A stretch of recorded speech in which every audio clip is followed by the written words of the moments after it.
Hello friends, അടുത്ത എപ്പിസോഡിൽ ഗംഗയെ കുറ്റപ്പെടുത്തി ശ്രേയ സംസാരിക്കുന്നത് കേട്ട് വേഗം തന്നെ ഗംഗ മഹിയുടെ അരികിലേക്ക് ചെല്ലുന്നു. മഹിയേട്ടാ, ഞാൻ എന്ത് തെറ്റ് ചെയ്തെന്നാ ഇവർ പറയുന്നത്? ഞാൻ മഹിയേട്ടനോട് പറഞ്ഞോ എന്റെ കഴുത്തിൽ താലി കെട്ടാൻ എന്ന് ചോദിച്ച് മഹിയേട്ടൻ എന്താ ഒന്നും പറയാനില്ല എന്ന് ചോദിച്ചുകൊണ്ട് ഗംഗ മഹിക്കരികിലേക്ക് എത്തുമ്പോ ഉടനെ ഹൈമവതി പറഞ്ഞു, അത് ശരി, ഇപ്പോ മഹിയെയാണോ നിങ്ങൾ കുറ്റം പറയുന്നത്?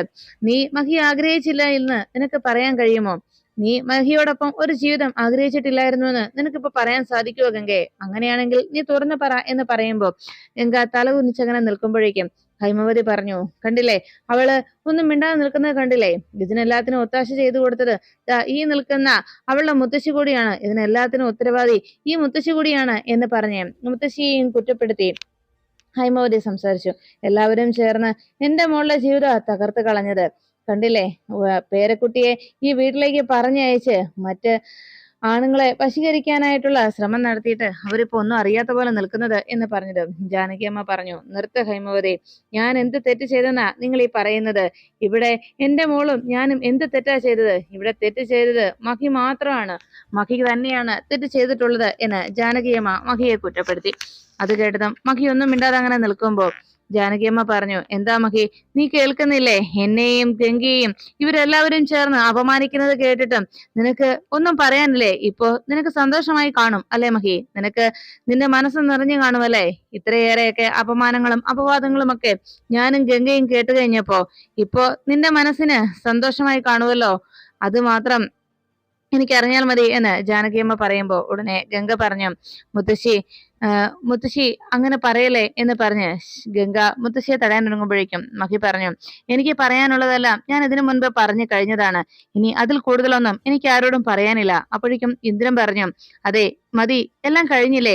ഇനി എന്തിനാ ഈ കഴിഞ്ഞ കാര്യങ്ങളെ കുറിച്ച് വീണ്ടും വീണ്ടും ഇങ്ങനെ പരസ്പരം പറഞ്ഞ് വെറുതെ ഒരു ബഹളം വെക്കുന്നത് എന്ന് പറയുമ്പോൾ രാഹുൽ വേഗം ദേവേനയുടെ അരികിലേക്ക് വന്നിട്ട് പറഞ്ഞു, അമ്മേ, ഇത് നമ്മുടെ അവസരമാണമ്മേ. ഈ അവസരം കൃത്യമായി നമ്മൾ മുതലെടുക്കണം എന്ന് പറഞ്ഞതും ദേവയാനി പറഞ്ഞു, ശരിയടാ, നീ പറഞ്ഞ ശരി തന്നെയാ. നമുക്കൊരു പ്ലേ കളിക്കാം, ഞാൻ നോക്കട്ടെ എന്ന് പറഞ്ഞ് ദേവയാനി വേഗം ജാനകിയമ്മയുടെ മുന്നിലേക്ക് എത്തിയിട്ട് പറഞ്ഞു, അതെ, മഹിയെ ആരും കുറ്റപ്പെടുത്തുകയൊന്നും വേണ്ട. മഹി ചെയ്ത കാര്യത്തിൽ എന്താ തെറ്റുള്ളത്? എല്ലാവർക്കും അറിയാവുന്ന കാര്യമാണല്ലോ. മഹി വിവാഹത്തിന് തയ്യാറായത് തന്നെ മഹിയുടെ മകൾ മാളുവിന് വേണ്ടി മാത്രമാണ്. മാളുവിന് ഒരമ്മയെ വേണം, മാളുവിനെ സ്നേഹിക്കുന്ന ഒരമ്മയെ വേണം. അത് തന്നെയായിരുന്നു മഹിയുടെ ആവശ്യം. അത് മനസ്സിലാക്കി ഗംഗ മാളുവുമായി അടുത്ത് ഇടപഴകി. അങ്ങനെ മാളുവിനെ കൊണ്ട് ഗംഗ പറയിച്ചു അവളുടെ ആഗ്രഹം. അവൾ അത് മാളുവിനിലൂടെ നടപ്പിലാക്കാനായി അവൾ ശ്രമിച്ചു. അതല്ലേ ഇവിടെ സംഭവിച്ചത്? ഒരു കണക്കിന് ഇതിനെല്ലാത്തിനും ഉത്തരവാദി ജാനകിയമ്മ കൂടിയാണ്. വിവാഹപ്രായമായ പേരക്കുട്ടിയെ ഇവിടെ കൊണ്ടുവന്ന് നിർത്തിയത് എന്തിനായിരുന്നു? നിങ്ങൾക്ക് നകുലെന്ന് പറയുന്ന ഒരു പുകമറ സൃഷ്ടിച്ച് മഹിയുമായിട്ട് അടുത്തിടപഴകാൻ ഒരു അവസരം നിങ്ങളല്ലേ ഉണ്ടാക്കിയത്?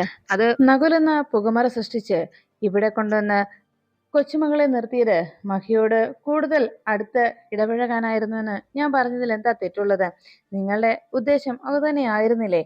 മഹി അവളെ സ്നേഹിക്കുമെന്നും മഹിയെ ചെറുപ്പം മുതൽ അവളുടെ മനസ്സിൽ മഹിയെ സ്വന്തമാക്കണം എന്നുള്ള ഒരു ആഗ്രഹം നിങ്ങൾ തന്നെയല്ലേ ഉണ്ടാക്കിയെടുത്തത് എന്ന് ജാനകിയമ്മയെ കുറ്റപ്പെടുത്തി ദേവയാനി സംസാരിച്ചു. ഇതെല്ലാം കേട്ടതും ഗംഗ പറഞ്ഞു, ആന്റി, അങ്ങനെ മുത്തശ്ശിയെ കുറ്റപ്പെടുത്തരുതേ. മുത്തശ്ശി ഒരു തെറ്റും ചെയ്തിട്ടില്ല എന്ന് പറയുമ്പോ ഉടനെ മഹിയെ നീ ഇഷ്ടപ്പെട്ടിരുന്നില്ല എന്നും മഹിയെ വിവാഹം കഴിക്കാൻ നീ ആഗ്രഹിച്ചിരുന്നില്ല എന്നും നിനക്ക് പറയാൻ കഴിയുമോ? നിന്റെ മുത്തശ്ശിക്ക് ഇക്കാര്യം അറിയില്ല എന്ന് നിനക്ക് നിന്റെ ശ്രീ മഹേശ്വരനെ ആണയിട്ട് പറയാൻ കഴിയുമോ എന്ന് ദേവയാനി ഗംഗയോട് ചോദിക്കുന്നു. ഗംഗ ഒന്നും മിണ്ടാതെ തല കുനിച്ചു നിൽക്കുമ്പോഴേക്കും ദേവയാനിയുടെ ചോദ്യത്തിന് ഗംഗയുടെ മറുപടി ഇല്ലെന്ന് മനസ്സിലാക്കിയ ഹൈമോദി പറഞ്ഞു, കണ്ടില്ലേ നാത്തൂനെ, അവള് തല കുനിച്ചു നിൽക്കുന്നത്?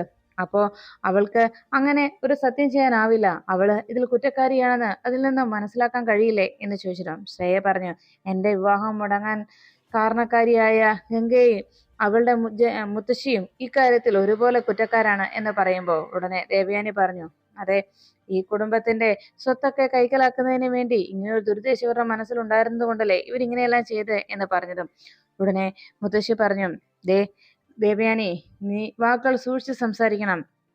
ഞങ്ങൾ സഹിക്കുന്നതിനും കേൾക്കുന്നതിനും ഒരു പരിധിയുണ്ട്. കൈലാസക്കാരെ പോലെ ഇത്രയും സ്വത്തും പണവും ഒന്നും ഇല്ലെന്ന് മാത്രമേ ഉള്ളൂ. പണത്തിനും സ്വത്തിനും മാത്രമേ ഞങ്ങൾക്ക് കുറവുള്ളൂ.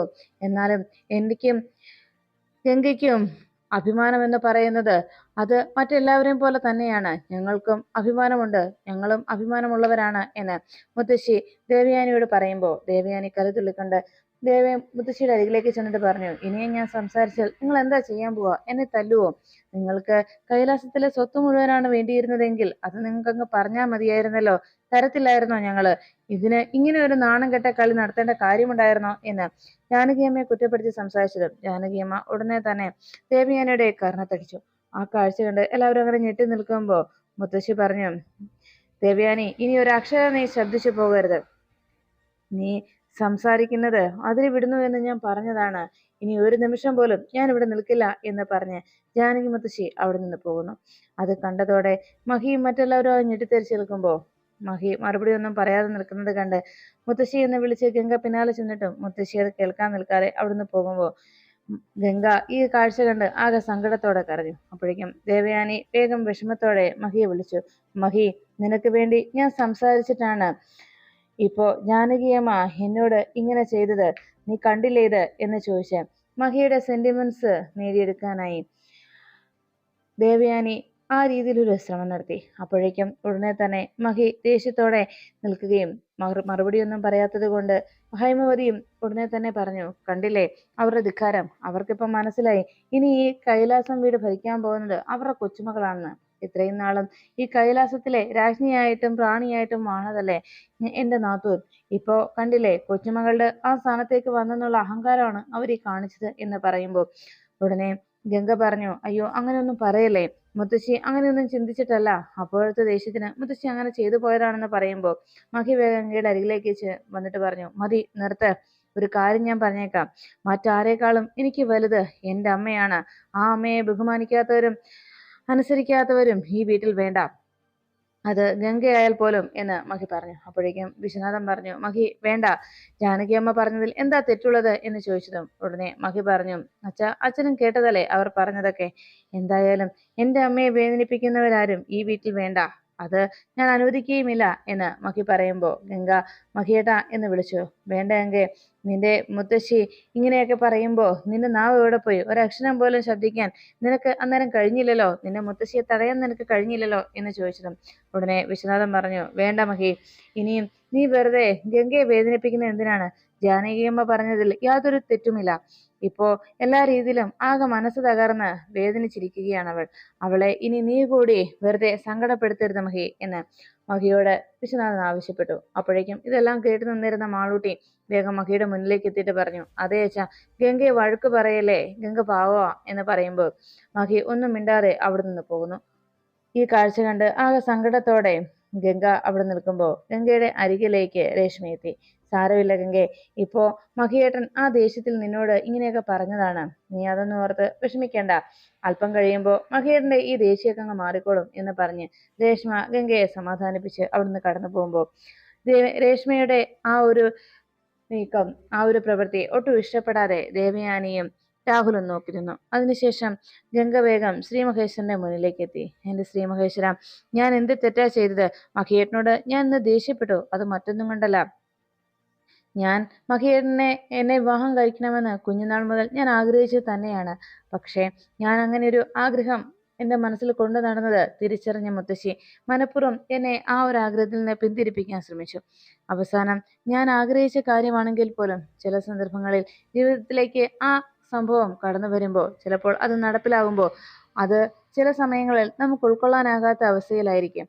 അതുതന്നെയാണ് എൻ്റെ ജീവിതത്തിൽ സംഭവിച്ചത്. ഞാൻ ഒത്തിരി ആഗ്രഹിച്ച കാര്യമായിരുന്നെങ്കിൽ പോലും ഒരിക്കലും നടക്കില്ല എന്ന് കരുതി നകുലെന്ന് പറയുന്ന അയാളുടെ കൂടെ ജീവിതം ജീവിക്കാനായി മനസ്സുകൊണ്ട് തയ്യാറെടുത്ത് ഞാൻ അതിനായി ആ കല്യാണ മണ്ഡപത്തിലേക്ക് പോയത്. പക്ഷെ അപ്രതീക്ഷിതമായി മഹിയേട്ടൻ്റെ കഴുത്തിൽ താലി കെട്ടിയപ്പോൾ എനിക്ക് അത് സന്തോഷിക്കണോ അതിൽ ദുഃഖിക്കണോ എന്നറിയാത്ത അവസ്ഥയിലാണ് ഞാനിപ്പോൾ നിൽക്കുന്നത്. എല്ലാവരുടെയും കുറ്റപ്പെടുത്തലുകളും കുത്തുവാക്കുകളുമൊക്കെ കേൾക്കാൻ മാത്രം വിധിക്കപ്പെട്ട് ഞാൻ നിൽക്കുകയാണ്. എൻ്റെ സങ്കടങ്ങൾ കേൾക്കാൻ ഇപ്പോൾ ആരും തന്നെ ഇല്ല. മുമ്പ് എൻ്റെ വിഷമങ്ങൾ പങ്കുവെക്കാൻ എൻ്റെ മുത്തശ്ശി ഉണ്ടായിരുന്നു. ഇന്ന് മുത്തശ്ശിയും ദേഷ്യപ്പെട്ട് എന്നെ ഇവിടെ തനിച്ചാക്കി ഇവിടെ നിന്ന് പോയി. എനിക്കിപ്പോ ആരും ഇല്ല ശ്രീ മഹേശ്വര എന്ന് പറഞ്ഞ് ഗംഗ പൊട്ടിക്കരഞ്ഞു. ഇത് കണ്ടുകൊണ്ട് അവിടേക്ക് ഗൗരി എത്തുന്നു. ഗൗരി ഗംഗയുടെ പിന്നിൽ നിന്ന് പറഞ്ഞു, ഇല്ല ഗംഗ, നീ ഒരിക്കലും വിഷമിക്കണ്ട. നിന്നെ സങ്കടപ്പെടുത്താൻ ഞാൻ ആരെയും അനുവദിക്കുകയുമില്ല. നിന്നോട് ഇഷ്ടമുണ്ടായിരുന്നവരൊക്കെ ഇനിയും നിന്നെ ഇഷ്ടപ്പെട്ട് നിന്റെ കൂടെ തന്നെ വന്ന് നിൽക്കും. നിന്നെ വേദനിപ്പിക്കാൻ ആര് ശ്രമിച്ചാലും അവരെയെല്ലാം ഞാൻ തടയുകയും ചെയ്യും. നിനക്കെന്നും താങ്ങും തണലുമായി എൻ്റെ മഹിയേട്ടൻ്റെയും നിന്റെ ഗംഗയുടെയും മാളൂട്ടിയുടെയും ഒപ്പം ഞാൻ എന്നും ഉണ്ടാകും. എൻ്റെ മാളുവിന് നീ ഇന്നു മുതൽ അമ്മയാണ്, മഹിയേട്ടന് ഇന്നു മുതൽ നീ ഭാര്യയാണ് എന്ന് ഗൗരി പറയുന്നു. ഇതെല്ലാം കേൾക്കാതെ ഗംഗ ശ്രീ മുകേശനോട് സംസാരിച്ചുകൊണ്ടിരുന്നു. അപ്പോഴേക്കും ഗംഗ ശ്രീ മുകേശനോട് പറഞ്ഞു, ഇന്നു മുതൽ ഞാൻ എൻ്റെ മാളുവിൻ്റെ അമ്മയാണ്, മഹിയേട്ടൻ്റെ ഭാര്യയാണ്. പക്ഷേ മഹിയേട്ടന് ഇപ്പോൾ എന്നോട് മനസ്സിൽ മുഴുവൻ ദേഷ്യം മാത്രമേ ഉള്ളൂ. എല്ലാവരുടെയും മുന്നിൽ വെച്ച് ഞാൻ അത്രത്തോളം സ്നേഹിക്കുന്ന, ഞാൻ എൻ്റെ ജീവന തുല്യം സ്നേഹിക്കുന്ന എൻ്റെ മഹിയേട്ടൻ എന്നെ എല്ലാവരുടെയും മുന്നിൽ വെച്ച് എന്നോട് ദേഷ്യപ്പെട്ടു, എന്നെ വഴക്ക് പറഞ്ഞു. ഇപ്പോൾ മഹിയേട്ടൻ്റെ മനസ്സിൽ എന്നോട് ദേഷ്യം മാത്രമേ ഉള്ളൂ. ഇപ്പോഴത്തെ അവസ്ഥയിൽ മഹിയേട്ടനോട് ഒന്ന് സംസാരിക്കാൻ പോലും എനിക്ക് കഴിയില്ലല്ലോ ശ്രീ മഹേശ്വര. ഇനിയും എൻ്റെ ജീവിതം എങ്ങനെയാണ് മുന്നോട്ട് പോകുന്നത്? ഈ വീട്ടിൽ കിടന്ന് ഇതുപോലെ മറ്റുള്ളവരുടെ എല്ലാവരുടെയും പരിഹാസവും കുത്തുവാക്കുകളും എല്ലാം ഏറ്റ് ഇതുപോലെ ജീവിക്കാനാണോ ഇനി എൻ്റെ വിധി എന്ന് ചോദിച്ചുകൊണ്ട് ഗംഗ പൊട്ടിക്കരയുന്നത് കണ്ട് ഗൗരി ഗംഗയുടെ പിന്നിൽ നിന്ന് പറഞ്ഞു, ഗംഗെ, നീ ഇനി സങ്കടപ്പെടണ്ട. നിനക്ക് സ്വപ്നതുല്യമായിട്ടുള്ള ഒരു ജീവിതമാണ് ഇനി നിനക്ക് കാത്തു നിൽക്കുന്നത്. അതുകൊണ്ട് മഹിയേട്ടനോടൊപ്പം നീ സന്തോഷത്തോടു കൂടി എൻ്റെ മോളുടെയും കൂടെ അവളുടെ അമ്മയായി ഇവിടെ നീ ജീവിക്കും. അതിന് തടസ്സമായി ആര് വന്നാലും അവരെയെല്ലാം ഞാൻ തന്നെ നേരിടും എന്ന് ഗൗരി ഗംഗയോട് പറയുന്നു. അതിനുശേഷം മഹിയുടെ റൂമിൽ ബെഡിലാകെ റോസാപ്പൂക്കളൊക്കെ വിതറിക്കൊണ്ട് നിൽക്കുകയാണ് മാളൂട്ടിയും സീമയും. അപ്പോഴേക്കും അവിടെ സീമയോട് മാളൂട്ടി പറഞ്ഞു, ഇതാ കുറച്ചുകൂടി പൂക്കൾ വേണമായിരുന്നു, ഇത് പോരാ എന്ന് പറഞ്ഞതും സീമ പറഞ്ഞു, ഇത് ഒത്തിരി ഉണ്ടല്ലോ, ഇത് മതി മോളെ എന്ന് പറഞ്ഞതും ഉടനെ മാളൂട്ടി പറഞ്ഞു, സിനിമയിലൊക്കെ കാണുന്നതിനേക്കാൾ ഏറെ ഭംഗിയായിട്ട് വേണമായിരുന്നു, അതിനേക്കാൾ ഏറെ പൂക്കൾ വേണമായിരുന്നു ഇവിടെ എന്ന് പറഞ്ഞതും ഉടനെ സീമ ചോദിച്ചു, അല്ല അതെന്തിനാ, ഇത് ഇപ്പോ ഇത്രയും പോരെ മോളെ, ഇത് മതി, ഇത് ധാരാളം ഉണ്ട് എന്ന് പറഞ്ഞതും ഇത് അച്ഛനും ഗംഗയ്ക്കും ഇഷ്ടമാവുമോ സീമേ എന്ന് മാളൂട്ടി ചോദിച്ചു. പിന്നെ അവർക്ക് ഇഷ്ടമാകാതെ അവർക്ക് ഒത്തിരി ഇഷ്ടമാകും എന്ന് ഗംഗ മാളൂട്ടിയെ സമാധാനിപ്പിച്ചുകൊണ്ട് സീമ അങ്ങനെ സംസാരിക്കുമ്പോൾ അവരുടെ സംസാരം കേട്ട് അവിടേക്ക് ശ്രേയ എത്തി. ശ്രേയയെ കാഴ്ച കണ്ടുകൊണ്ട് ദേഷ്യത്തോട് അകത്തേക്ക് കയറി വന്നു. എന്താ ഇത് എന്ന് ചോദിച്ചതും മാളൂട്ടി പറഞ്ഞു, എൻ്റെ അച്ഛനും ഗംഗയ്ക്കും കിടക്കാനായത് ഞങ്ങളിത് അലങ്കരിക്കുന്നത് എന്ന് പറഞ്ഞതും ശ്രേയ ചോദിച്ചു, സീമേ നീ എന്താ ഈ കാണിച്ചു കൂട്ടുന്നത് എന്ന് ചോദിച്ചതും സീമ പറഞ്ഞു, മാളൂട്ടിയെ പറഞ്ഞത് ഇന്ന് ഇവിടെ മഹിസാറിനും ഗംഗയ്ക്കും വേണ്ടി ഈ റൂം ഇതുപോലെയെല്ലാം ചെയ്യണമെന്ന്, അലങ്കരിക്കണമെന്ന് എന്ന് പറഞ്ഞതും ഉടനെ ശ്രേയ പറഞ്ഞു, മാളു കൊച്ചുകുട്ടിയല്ലേ, അവൾക്ക് വിവരമില്ലെന്ന് കരുതാം, എന്നിട്ട് നീ എന്താ സീമേ അവൾക്കൊപ്പം നിന്നത്, നീയും ആലോചിച്ച് വേണ്ട ചെയ്യാൻ എന്ന് പറഞ്ഞതും ഉടനെ മാളൂട്ടി ചോദിച്ചു, അല്ല ശ്രേയ എന്താ ഈ പറയുന്നത്, ശ്രേയക്കല്ലേ വിവരമില്ലാത്തത്, ഇന്നേ എൻ്റെ അച്ഛനും ഗംഗയും ഇവിടെ കിടന്നാ ഉറങ്ങാൻ പോകുന്നത്, അത് ഗംഗയ്ക്ക് ശ്രേയക്ക് അറിയില്ലേ എന്ന് ചോദിച്ചു. അപ്പോഴേക്കും ശ്രേയ പറഞ്ഞു, അതിന് നിന്നോടാരാ ഇതിങ്ങനെയൊക്കെ ചെയ്യാൻ പറഞ്ഞത്? അപ്പോഴേക്കും ഉടനെ ശ്രേയയെ ഇങ്ങനെ ചോദിക്കുന്നത് കേട്ട് മാളു സീമയോട് പറഞ്ഞു, സീമയെ വേഗം ചെന്ന് ഗംഗയുടെ കയ്യിൽ ഒരു ഗ്ലാസ് പാല് കൊടുത്ത് അച്ഛൻ്റെ റൂമിലേക്ക് പറഞ്ഞു വിട്, അച്ഛൻ ഇപ്പോൾ വരും എന്ന് പറഞ്ഞു സീമ വേഗം തന്നെ പുറത്തേക്ക് പോകുന്നു. ഇത് കണ്ട ഉടനെ ശ്രേയ ചോദിച്ചു, അല്ല നിന്നോടാരാ ഇതൊക്കെ പറഞ്ഞത്, പാലൊക്കെ ആയിട്ട് പറഞ്ഞെന്ന് ഗംഗയാണോ പറഞ്ഞത് എന്ന് ചോദിച്ചതും മാളു പറഞ്ഞു, അയ്യേ ശ്രേയക്കൊന്നും അറിയത്തില്ല, ശ്രേയ കണ്ടിട്ടില്ലേ സിനിമയിലും സീരിയലിലും ഒക്കെ ഇങ്ങനെ വിവാഹം കഴിഞ്ഞാൽ പാലുമായിട്ട് അവർ വരുന്നതൊക്കെ, അയ്യേ ശ്രേയ എപ്പോഴും ഇതൊക്കെ ഇരുന്ന് കാണുന്നതാണല്ലോ, ഈ ശ്രേയക്ക് ഒന്നും അറിയത്തില്ല മണ്ടി എന്ന് പറഞ്ഞുകൊണ്ട് മാളൂട്ടി ചിരിക്കുമ്പോൾ ശ്രേയ മനസ്സിൽ പറഞ്ഞു, ഈ ശ്രേയ മണ്ടിയാണോ അല്ലയോ എന്ന് ഞാൻ കാണിച്ചു തരാം, നീക്ക് നോക്കിക്കോ, ഇന്നിവിടെ അവരുടെ ഫസ്റ്റ് നൈറ്റ് നടക്കാൻ ഞാൻ സമ്മതിക്കില്ലല്ലോ, കാണിച്ചു തരാം എന്ന് പറഞ്ഞ് ശ്രേയ അവിടുന്ന് പോന്നു. ഈ സമയത്ത് കിച്ചണിൽ നിന്ന് ഗംഗയുടെ മനസ്സിലാകെ അന്ന് മഹി തന്നോട് ദേഷ്യപ്പെട്ട നിമിഷങ്ങളായിരുന്നു. അത് ഓർത്തുകൊണ്ട് അങ്ങനെ വിഷമിച്ച് നിൽക്കുമ്പോൾ സീമ വേഗം ഗ്ലാസ്സിൽ പാലെടുത്തുകൊണ്ട് അരികിലേക്ക് വന്നിട്ട് ചോദിച്ചു, ഗംഗെ നീ എന്തായി ആലോചിച്ച് നിൽക്കുന്നത്? അപ്പോഴേക്കും പെട്ടെന്ന് ഞെട്ടി ഉണർന്ന പോലെ സീമയെ നോക്കി ഗംഗ പുഞ്ചിരിച്ചു. ഇതാ ഈ പാലുമായിട്ട് നേരെ റൂമിലേക്ക് ചെല്ല് എന്ന് പറഞ്ഞതും ഗംഗ ആകെ വിഷമത്തോടെ നിന്നു. അത് പിന്നെ സീമേച്ചി, ഇന്ന് മഹിയേട്ടന് എന്നോട് വല്ലാത്ത ദേഷ്യമായിരിക്കും, ഞാൻ പിന്നെ എങ്ങനെയാ മഹിയേട്ടൻ്റെ റൂമിലേക്ക് പോകുന്നത്? അപ്പോഴേക്കും സീമ പറഞ്ഞു, അത് പിന്നെ അപ്പോഴത്തെ ദേഷ്യത്തിൽ മഹിസാർ അങ്ങനെ പെരുമാറിയെന്ന് മാത്രമേ ഉള്ളൂ, അല്ലെങ്കിൽ തന്നെ വിളിച്ചു വരുത്തിയ ഇത്രയും ആൾക്കാരുടെ മുന്നിൽ വെച്ച് ഗംഗയുടെ കഴുത്തിൽ മഹിസാർ താലി കെട്ടിയില്ലേ, അപ്പൊ പിന്നെ മഹിസാറിന് ഗംഗയോട് ഇഷ്ടമില്ലെന്നാണോ ഗംഗ പറയുന്നത്? അങ്ങനെയൊന്നുമില്ല, പിന്നെ അപ്പോ മഹിസാറിന് ദേഷ്യം വന്നതുകൊണ്ട് അങ്ങനെ പറഞ്ഞു എന്ന് മാത്രമേ ഉള്ളൂ.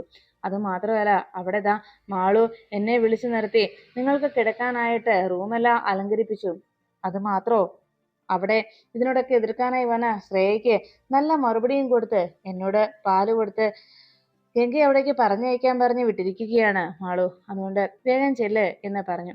ഉടനെ ഞാനിവിടെ പാല് വെച്ചിട്ടുണ്ട് എന്ന് പറഞ്ഞ് സീമ അടുത്ത ജോലി ചെയ്യാനായി പോകാൻ തുടങ്ങുമ്പോൾ വീണ്ടും ഓരോന്നും ആലോചിച്ച് ഗംഗ അങ്ങനെ നിൽക്കുന്നത് കണ്ട് ശ്രേയ ഗംഗയുടെ അരികിലേക്ക് എത്തി സീമ പറഞ്ഞു, അതെ, ഒരു കാര്യം ഞാൻ പറയട്ടെ, വേഗം ഈ പാലുമായിട്ട് റൂമിലേക്ക് പോകുന്നുണ്ടോ, അതോ ഇനി ഞാൻ റൂം വരെ കൊണ്ട് ഞാൻ ആക്കണം എന്ന് ചോദിച്ചത് ഗംഗ ചിരിച്ചുകൊണ്ട് വേണ്ട സീമച്ചി, ഞാൻ പൊക്കോളാം എന്നറിയിച്ചു. അങ്ങനെ ഗംഗ ആ പാലും പിടിച്ച് നേരെ റൂമിലേക്ക് പോകാൻ തുടങ്ങുമ്പോഴേക്കും മഹിയുടെ റൂമിനരികിലേക്ക് പോകുന്ന സമയത്ത് മുന്നിലേക്ക് ദേവയാനി വന്നു നിന്നു. ദേവയാനി ഇനി എന്തിനായിരിക്കും വന്നതെന്നുള്ള ആശങ്കയിൽ ഗംഗ ഭയന്നങ്ങനെ നോക്കുമ്പോഴേക്കും ദേവയാനി വന്ന് പറഞ്ഞു, മഹിയുടെ അരികിലേക്ക് പോവുകയായിരിക്കും അല്ലെ? ഇന്നു മുതൽ മഹിയുടെ ഭാര്യയാണല്ലോ ഗംഗ. അത് ഇനി ആരൊക്കെ അംഗീകരിച്ചില്ലെങ്കിലും അതാണ് സത്യം. അതുകൊണ്ട് ഇനി അതിന് യാതൊരു എതിർപ്പും ഞാനും പറയുന്നില്ല. പക്ഷേ ഇന്ന് ഒരു കാര്യം കൂടി നമ്മൾ ശ്രദ്ധിക്കേണ്ടതായിരുന്നു. ശ്രേയയുടെയും മഹിയുടെയും ജാതകപ്പൊരുത്തമൊക്കെ നോക്കിയായിരുന്നു അവരുടെ വിവാഹം നിശ്ചയിച്ചത്. അതുപോലെ തന്നെയാണ് ഗംഗയുടെയും നകുലിന്റെയും ജാതകങ്ങൾ നോക്കി പൊരുത്തം നിശ്ചയിച്ചത്. പക്ഷേ ഈ വിവാഹം നിശ്ചയിച്ചപ്പോ മഹിയുടെയും ഗംഗയുടെയും ജാതക പൊരുത്തം നമ്മൾ നോക്കിയില്ലല്ലോ. അത് ഇനിയിപ്പോ നോക്കിയിട്ടും കാര്യമില്ല. പക്ഷേ ഇനി നിങ്ങൾ ഒരുമിച്ച് ഒരു ജീവിതം തുടങ്ങുമ്പോൾ അത് നല്ല സമയത്ത് തന്നെയാണോ എന്നും നിങ്ങൾക്ക് അങ്ങനെ ഒരു കുടുംബജീവിതം തുടങ്ങാനുള്ള പൊരുത്തം ആയോ എന്നും അറിയണ്ടേ. അതിന് നമുക്ക് നല്ലൊരു ജ്യോത്സ്യന്റെ അരികിൽ പോയി നിങ്ങളുടെ രണ്ടുപേരുടെയും ജാതകങ്ങൾ കാണിച്ച് നല്ലൊരു ജീവിതം തുടങ്ങാൻ പറ്റിയ ഒരു ദിവസം ഏതാണെന്ന് നമുക്ക് ചോദിക്കാം. നാളെ രാവിലെ തന്നെ നമുക്ക് രണ്ടുപേർക്കും ഒരു ജ്യോത്സ്യനെ പോയി കാണാം. അതുകൊണ്ട് ഇങ്ങനെ ഒരു അശുഭകരമായ സമയത്ത് നിങ്ങളൊരു ജീവിതം തുടങ്ങുന്നത് ശരിയല്ല. അതിനാൽ ഇന്ന് തൽക്കാലം ഗംഗ മഹിയുടെ റൂമിലേക്ക് പോകണ്ട, പഴയതുപോലെ തന്നെ മാളൂട്ടിയുടെ റൂമിലേക്ക് പോയാൽ മതി. ഇന്ന് മാളുവിന്റെ കൂടെ കിടക്ക്. പിന്നെ മഹിയോട് ഇക്കാര്യമൊന്നും പറയണ്ട. അത് വേറൊന്നും കൊണ്ടല്ല, മഹിക്ക് ഇക്കാര്യങ്ങളിലൊന്നും യാതൊരു വിശ്വാസവുമില്ല. അതുകൊണ്ടാണ്. ഈശ്വര വിശ്വാസമോ ഇത്തരം ആചാരങ്ങളോടൊന്നും മഹിക്ക് താല്പര്യമില്ല. മാളുവിനും അങ്ങനെ തന്നെയാണ്. മാളുവിന് ഇക്കാര്യങ്ങളൊന്നും അറിയത്തുമില്ലല്ലോ. അതുകൊണ്ട് മാളുവിനോടോ മഹിയോടോ ഇതൊന്നും പറയേണ്ടതില്ല. മറ്റെന്തെങ്കിലും കാരണം പറഞ്ഞാൽ മാത്രം മതി. പിന്നെ എല്ലാം ഈശ്വര വിശ്വാസമുള്ള ഗംഗയ്ക്ക് കാര്യങ്ങൾ പറഞ്ഞാൽ മനസ്സിലാവുമല്ലോ. അതുകൊണ്ടാണ് ഞാൻ ഇങ്ങനെയൊക്കെ പറയുന്നത്.